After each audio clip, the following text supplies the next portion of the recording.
Episode 27. Why was the beginning so special?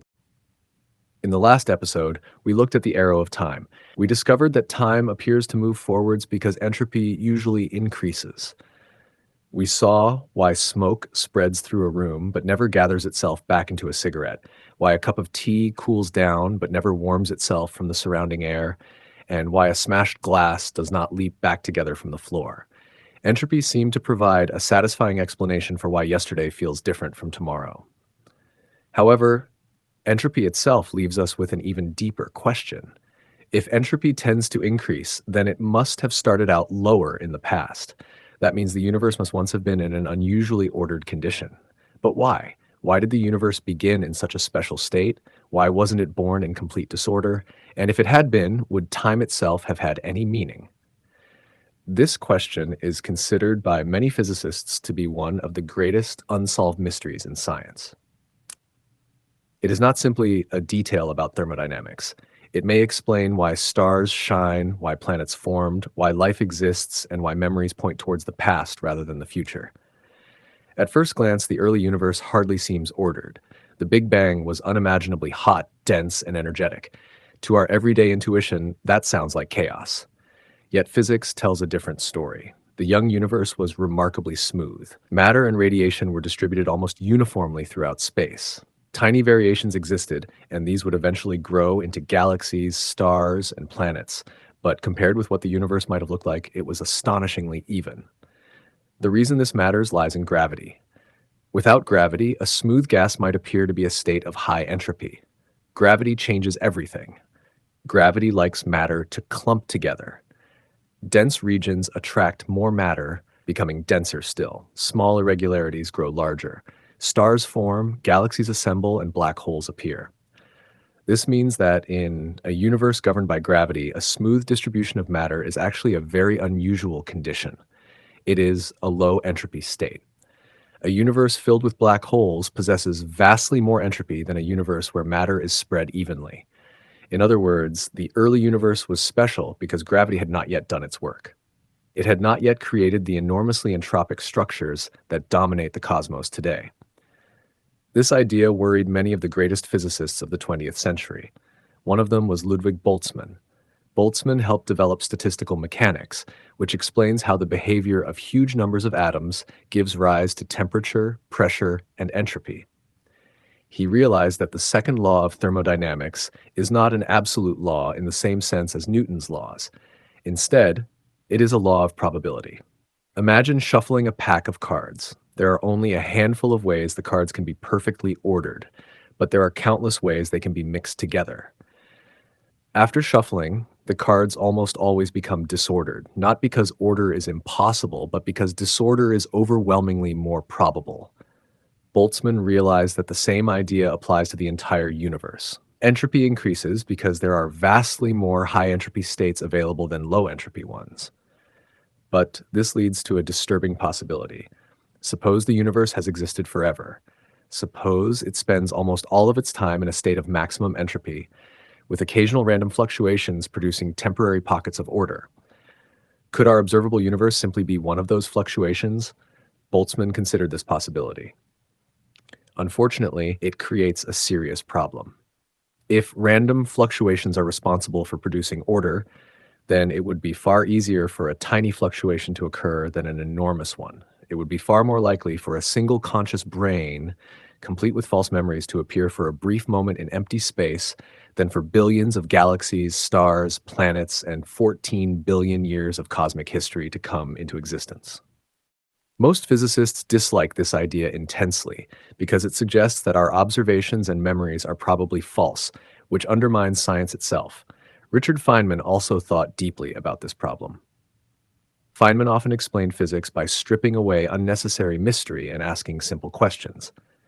He pointed out that many of the fundamental laws of physics do not care whether time runs forwards or backwards. A collision between two particles can often occur equally well in reverse. Yet large-scale events do seem to have a preferred direction. Feynman argued that the difference between past and future emerges because we are dealing with unimaginably large numbers of particles. The direction of time is therefore not built into a single atom. It emerges statistically when we look at entire systems. However, Feynman also recognized that this explanation simply moves the mystery backwards. If entropy increases because the universe began in a highly improbable state, then we still need to explain why that improbable state existed in the first place. Another scientist who recognized the importance of this question was Arthur Eddington. Eddington was the astronomer who helped confirm Einstein's general theory of relativity during the famous eclipse expedition of 1919, and he was also the person who first coined the phrase the arrow of time. Eddington realized that entropy was different from almost every other law in physics because it gave a clear direction to events. He famously remarked that if your theory disagrees with the second law of thermodynamics, then there is nothing for it but to collapse in deepest humiliation. For Eddington, entropy was not simply a detail concerning steam engines or hot objects cooling down. It was one of the most profound clues we possess about the nature of reality. Perhaps no physicist has worried more about this problem than Roger Penrose. Penrose has argued for many years that the initial state of the universe was extraordinarily special. He calculated that the odds against the universe beginning in such a smooth condition were so unimaginably small that writing the number down completely would require more digits than there are particles in the observable universe. His purpose was not simply to impress people with a large number. His point was that the smoothness of the early universe is not something we should take for granted. It demands an explanation. Penrose proposed an idea known as the Weil curvature hypothesis. The mathematics behind it is complicated, but the central idea is surprisingly simple. In Einstein's theory, space-time can curve in different ways. Some curvature is associated with the expansion of the universe, while another part is associated with tidal distortions, gravitational waves, and the clumping together of matter. Penrose suggested that at the Big Bang, this second type of curvature, known as Weil curvature, was almost entirely absent. This would mean that the gravitational field itself began in an exceptionally ordered state. As time passed, gravity allowed matter to clump together, stars and galaxies formed, black holes appeared, and gravitational entropy increased. In this picture, the arrow of time emerges because gravity was initially so highly ordered. There is another possible explanation. Many cosmologists have suggested that the period of cosmic inflation, which we discussed several episodes ago, may help explain why the universe appears so smooth.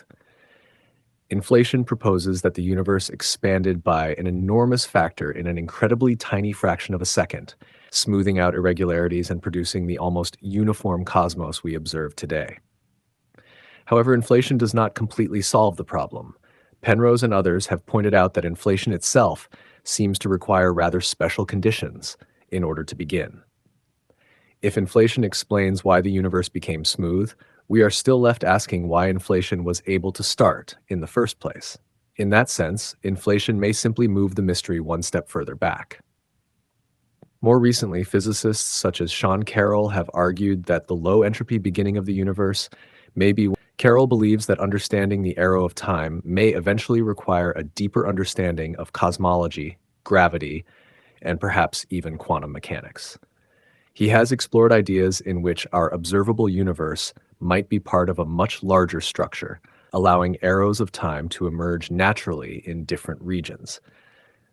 These ideas are fascinating, but they move us closer to speculation, and for the moment, we should probably be cautious.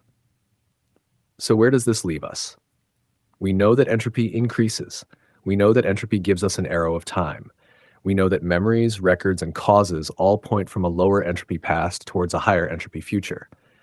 We know that the early universe was surprisingly smooth, and that this smoothness represents a very unusual state once gravity is taken into account. We know that black holes carry enormous amounts of entropy, and that a universe filled with black holes is far more entropic than a young, smooth universe. Yet despite all of this knowledge, we still do not know why the universe began in such an extraordinarily special condition. Perhaps one day physicists will discover a deeper theory that explains why the Big Bang had to start in a low entropy state. Perhaps Penrose's ideas will turn out to be close to the truth. Perhaps inflation will eventually be shown to solve the problem after all. Or Perhaps the low entropy beginning of the universe will simply remain a boundary condition of reality, something that must be accepted rather than explained. What is certain is that we have now traveled a very long way from the simple clocks and calendars with which this series began. We started by watching shadows move across the ground. We built sundials and pendulums. We discovered relativity, rode alongside beams of light, watched clocks slow near black holes, asked whether the past still exists, and uncovered the arrow of time. We have now arrived at one of the deepest mysteries in all of physics. The reason tomorrow follows today may ultimately depend on why the universe itself began in such a remarkable state. Thank you for listening, and thank you for joining me on our journey through time. If you enjoyed this episode, please like and subscribe. It helps the channel and lets me know you'd like more episodes like this. And if the next episode is already on your screen, just click on it now, and we'll continue discovering time together. Until then, thanks for listening, and I'll see you in the next episode.